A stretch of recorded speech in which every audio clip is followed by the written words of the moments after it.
It's January 2019. A Chilean couple heads out of the city to the forest of Cajon de Maipo to rough it for the weekend. What unfolds in those dark woods is a confrontation with the impossible. A brush with horrors so alien and terrifying it will forever alter their perception of reality. Welcome to the In-Between. I'm Carol Ann, and today we have 4 stories of people who went camping and found out the hard way that maybe Mother Nature isn't the only thing lurking in the forest. Summer is in full swing as millions of people flock to their local, or not so local, campgrounds to try to commune with nature. But if you're planning on heading out into the wild to forge a connection to the universe, be careful what you wish for. You might get more than you bargained for.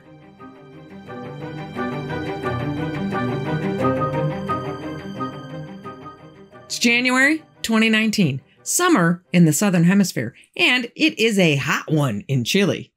A couple, Maria and Diego, not their real names, decide to get out while they can and go camping in the woods just outside Cajon de Maipo. Cajon de Maipo is kind of like the place that all of the city slickers in the nearby capital city of Santiago go when they need to touch some grass. They set out in the early morning hours of January 12th to get to their campground while it was still morning and immediately get to work setting up their campsite. And it is the perfect spot right on the riverbank. Interestingly enough, as the day goes on, all the other families camping nearby leave. They've got the place all to themselves. The nearest hint of another camper is quite a ways down the river. But hey, Maria and Diego chalk it up as a bonus as they sit around their campfire chatting, eating dinner, and enjoying the evening air, beautiful stars overhead, and the quiet. As they're watching the sky, they both see this particular star brighter than all of the others sitting on the horizon. Suddenly, this star comes shooting towards them, and in less than a second, it's right on the other side of the river, no more than 75 feet away. And what they thought was a star, it's not. It's some kind of craft. Maria has a helmet with a headlamp on it, so she picks it up and turns on the headlamp. Using this, they can see something that looks mostly transparent, but it has this kind of hazy outline. It's almost 50 feet long, shaped like a disc, and has green flashing lights. Needless to say, they're a bit taken aback. They stare at this thing for about 30 seconds until they realize that the light from Maria's helmet is kind of like a beacon and is probably drawing very unwanted attention to themselves. So she quickly turns it off. Too late.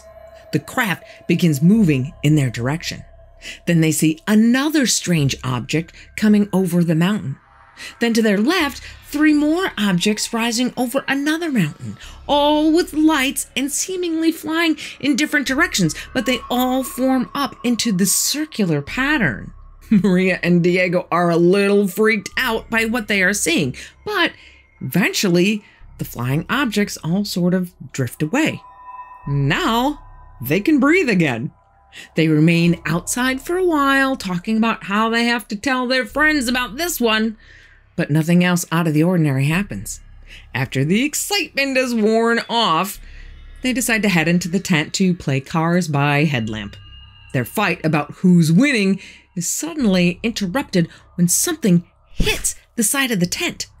They both cautiously stick their heads out of the tent and see nobody around, but they see a plastic water bottle sitting on the ground next to the tent.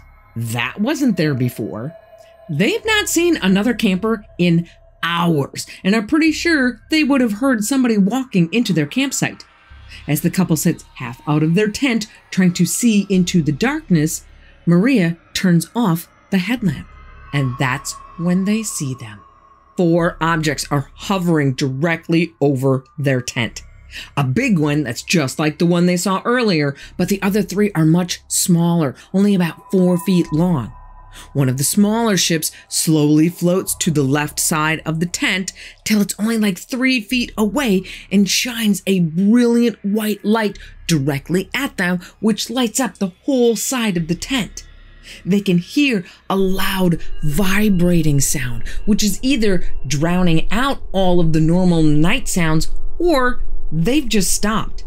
They now see other objects flying around, and that is when they realize that they are not alone. They look over and see 5 small entities standing off to the side of the tent. They're just there. They didn't hear them at all. They're about 4 feet tall with very thin arms, longer than a normal human's would be, and their skin is dark. Unfortunately, due to the glaring spotlight still lighting up the side of the tent, they can't see the exact color of their skin.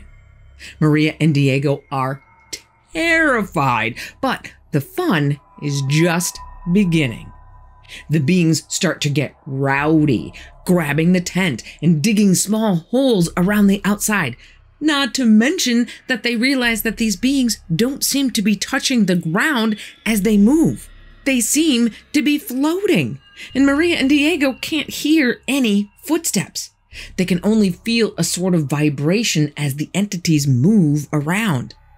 Maria and Diego duck back into the tent, hugging each other in terror, and sit completely silent, praying that whatever these things are that are now flinging themselves against the tent will just go away. Instead, they suddenly get the feeling that they are floating too.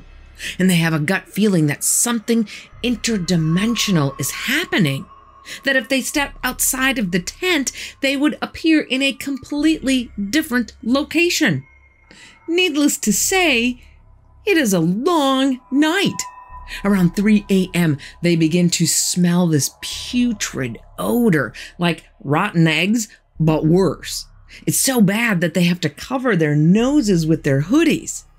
A few minutes later, they start to see more lights through the side of the tent.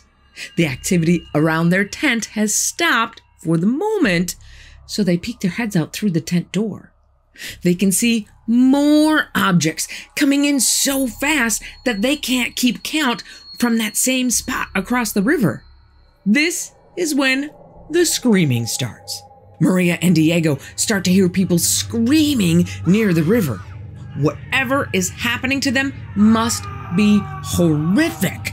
The sound of men, women, and children screaming in pain fills the air. Diego realizes that they are in trouble, that whatever is happening to the campers down the river is probably going to happen to them next, and doubts that he and Maria are going to live to see another day. He begins praying for the strength to take on whatever happens next. Maria is crying, and they try to tell each other that it's going to be okay, while they listen to the screams that still fill the air. And as if they weren't holding on to each other tight enough before, they squeeze even tighter when they hear someone scream in abject terror directly behind their tent. Thankfully, this is the last scream they hear that night, because frankly, they are emotional wrecks at this point. The incessant, agonizing screaming from the campers downriver lasts for almost 2 hours. Once that nightmare starts to die down, one of the objects returns to Maria and Diego's campsite, hovering directly over their tent. And they're thinking, well, I guess we're next. Sure enough, the harassment starts all over again, pulling on the tarp, hitting the tent. Occasionally, they can smell something sweet, like flowers or something, but they try not to pay any attention to it. And whether it's from this smell or something else, they both start getting really tired and their bodies start feeling heavy. They are both fighting to not fall asleep when something new launches an attack. They start to see these little green laser points of light inside the tent. And not like little green spots on the ground from a laser, more like lots of these little green laser points, which they describe as eyes spying on them. And they notice that the more they look at these green lights, the more they want to get up and leave the tent. It's like these eyes are hypnotizing them, trying to lure them outside. They each, at least once, try to get up and go outside, but thankfully the other stops them. They cover their eyes and just try to stay calm. And they notice that the more calm they are, the less harassment they receive. Maria and Diego both get the feeling that these entities are feeding off of their fear and emotions. But these things are not throwing in the towel just yet. Maria and Diego now start hearing something foreign inside of their heads, like something is speaking to them, except they can't understand any of it. To them, it just sounds like a complex series of noises and hisses, like nothing they've ever heard before. They stay inside the tent and try to stay calm and concentrate on clearing their minds to keep away any thoughts these creatures may try to implant in their heads. The attacks, both mental and physical, keep coming all night, but seem to lessen the closer they get to sunrise. Pretty soon, the sun is up, and even though they can still hear the creatures around the campsite, they seem to have kind of lost interest in Maria and Diego. Somewhere around 9 a.m., they venture a peek out of the doors of the tent. They can't see the beings anymore, but the ship is still there, looking kind of whitish in the sunlight, and they can still hear it. By this time, Diego is done with all of this. He grabs a knife and charges outside. And the moment he steps outside that tent, the ship vanishes, and the normal animal and insect sounds of the forest return, like somebody just flipped a switch. They're okay. But what about everybody else? Diego is convinced that he's going to find dead bodies everywhere around the campsites a little further down the river where all the screaming was coming from. So he runs to the hill next to him, climbs all the way up to the summit, climbs up high so he can see all the campsites downriver from them. But all he sees are happy families enjoying their vacations as if nothing ever happened. Immediately, Maria and Diego pack their gear, but amazingly enough, stay long enough to watch the lunar eclipse before they go home. I don't know about you, but there's no way I would have the mental fortitude to stay anywhere near there for another second. Screw the camping gear, I'm going home. But Maria and Diego are far from the only ones to have their camping vacations hijacked by something unexplainable. Simon and his two friends, Jamie and Dan, have an experience that also involves something flying in the night sky, but their visitors are a little different.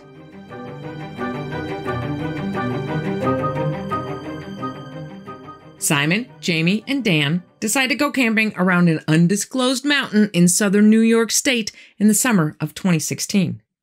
The mountain has a dirt road running up toward the top with a lot of smaller off-road tracks that branch off with some pretty good camping spots. The boys have no idea if they're supposed to be camping there or not, but there's a lot of fire pits around, so obviously people do it anyway. So the boys find their spot, set up their tent, and get a fire going. They crack a couple of beers, start bitching about their women, and watch the sun go down. When the woods get real quiet, not even crickets, they all look at each other.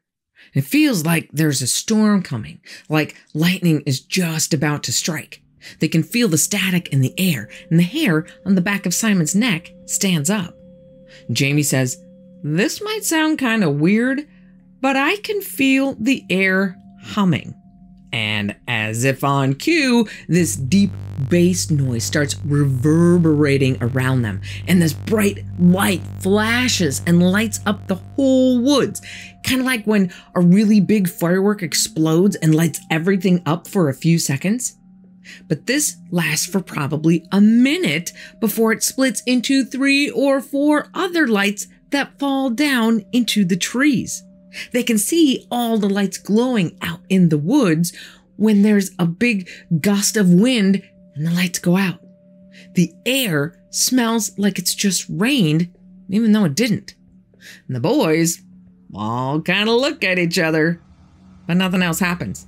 Maybe it was a meteor or something. Whatever. They just go back to joking around and laughing. They are having a great time till about 2 a.m. when they all decide to turn in. Jamie and Simon head into the tent, but Dan decides to sleep by the fire. An hour later, Simon and Jamie are startled awake by Dan shaking the tent, saying something about something big watching the camp. He says it's about 50 feet from the fire, and he thinks it might be a bear, except that it's standing on 2 legs. And it's kind of bobbing back and forth, like it's trying to get a better view. Before Dan can even finish, they hear a loud scream, like nothing Simon has ever heard before. It sounds like a pig freaking out, but deeper and so loud that it makes their ears ring. And Dan dives into the tent. As all 3 of them are trying to mentally process what is happening, they hear 3 or more things come running toward and through the campsite, and embers from the fire kick up and land on the tent. Whatever these things are, they keep running up to the tent and grunting and running back into the woods, throwing in the occasional scream for good measure.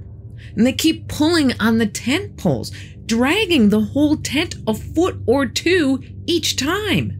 The tent is collapsing on one side, but they don't know what else to do, so they just start screaming as loud as they can.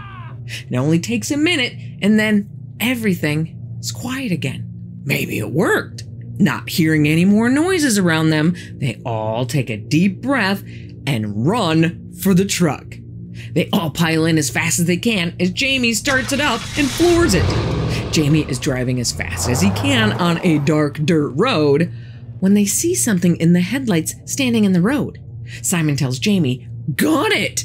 as the thing straightens up and puffs up its chest. Whatever this thing is, it's gotta be 8 feet tall, with dark gray hair all over its body except its chest, which is white or yellow. Its face looks kind of like a dog, but not really. Now, Simon knows what Bigfoot looks like, and this ain't it. This beast has nerves of steel and wins their little game of chicken, forcing Jamie to have to swerve around it or they would have run right over it. And what's wrong with option B? They keep driving right past it and don't stop until they get all the way down the mountain to the highway and park the truck in a gas company parking lot. After a few loud "holy craps" and many deep breaths, they think about calling the cops to report what happened, but decide that might not be the most prudent course of action, given that they don't know if they were camping somewhere they shouldn't be and that they had consumed a couple or so beers. So they just wait for the sun to come up. With the courage of daylight, they head back up to at least get their stuff, only to discover there is no stuff. Everything is gone. No tent, no cooler, nothing. Simon doesn't know what, if any of it, had anything to do with the lights that they saw, but it's the scariest damn thing any of them has ever experienced. And Simon says these things were not bears. Now let's talk about this one for a minute. Yes, the boys are admitting that they had been drinking, which makes it really easy to sit and wave off the entire story as the ramblings of some drunk kids. But last time I checked, beer was not a hallucinogen. I'm sure alcohol probably clouded the details, but would it make 3 people all hallucinate a physical attack by big hairy monsters? Where did their stuff go? Although now that I think about it, it's probably not a great loss since I doubt any of them will ever want to go camping again anyway. This next cautionary tale takes us west into Arizona.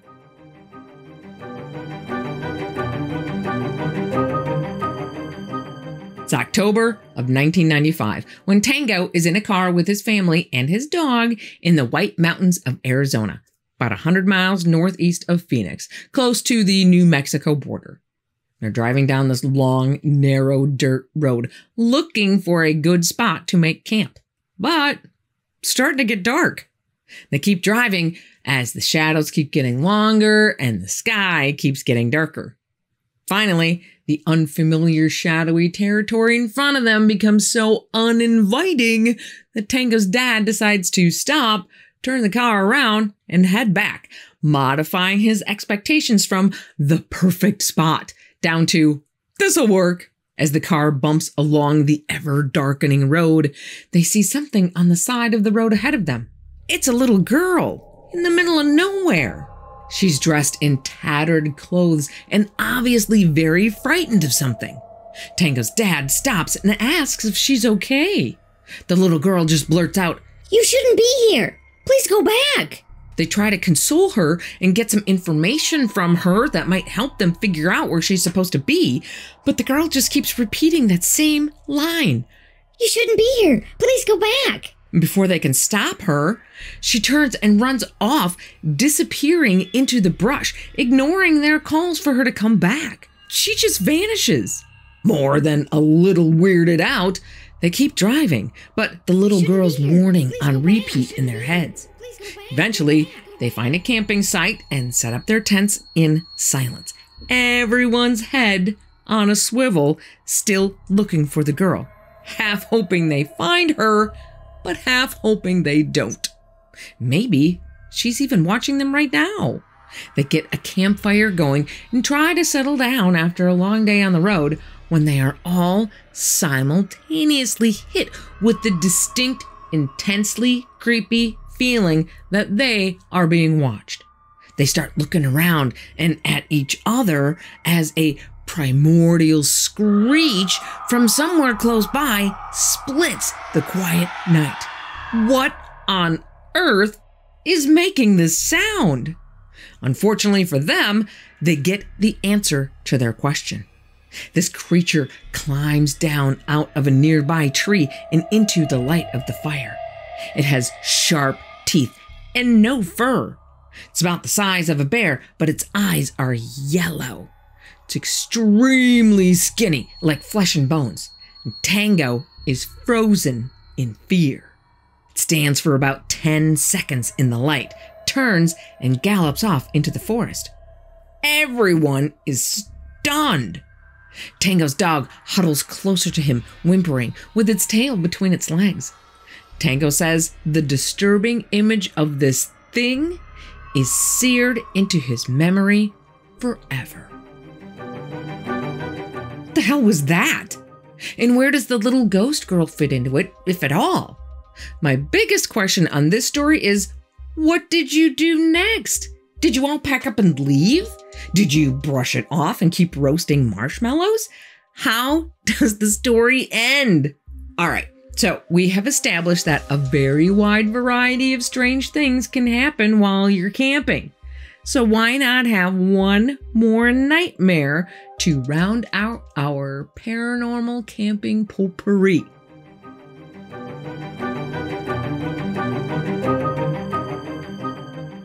On September 27th, 2016, Ricky called Coast to Coast AM radio show to tell them his story. He says that at the time the story takes place, he's on a camping trip with his family and friends to the Sequoia National Forest in the southern Sierra Nevada mountains of California, which is known for its giant, ancient sequoia trees. These trees are so big that Ricky feels like he's in a dream world. But one evening, probably about 9 p.m. or so, everyone's gone to bed already, leaving just Ricky and his friend staring into the dying embers of what was once a pretty good bonfire. Ricky decides it's a little too quiet for his liking, that maybe a little music is a good idea. So he gets up and wanders over to his sister's 4Runner to get his iPod. As he opens the back door, he hears this huge thump. Something hits the ground so hard he can feel it. But it's not like something jumped down from the tree, more like it was holding onto the tree and fell. He turns his flashlight and shines it at the tree next to him. Standing there in the light is a 6 to 7-foot-tall praying mantis. As Ricky's just standing there, frozen in fear and unable to even breathe, the human-sized insect takes one step back and vanishes, completely invisible. Ricky, not believing what he just saw, slams the door and runs back to the fire. He tells his friend and then wakes everyone up, trying to warn them that there is something out there. But no one believes him. Now, Ricky's pissed because he knows what he saw. Even his friend doesn't believe him and is laughing at him when all of a sudden he can hear the slight clicking sound coming from the tree line all around their campsite. Swinging the flashlight all around in the trees, but seeing nothing, he asks his friend, "Do you hear that?" Once his friend finally stops laughing and settles down for a second, he hears it too. So what happens next? This story is so great, but so frustrating. I even spent forever deep in the archives of coasttocoastam.com trying to find this episode so I could hear what he said for himself and figure out what happened. But no luck. I guess we're left knowing that he made it out alive or he wouldn't be calling into the radio show. But was it something alien? Or do really big trees just have really big bugs? So I think it's fair to say that the moral of today's encounters is be careful what you wish for. If you go out into the wilderness on a camping trip with a wish to connect with nature, you just might get your wish, but in a way you will never forget. But if your wish is to experience more camping horrors vicariously through someone else, go ahead and click right here. Be careful out there, and I will see you here again on the In-Between.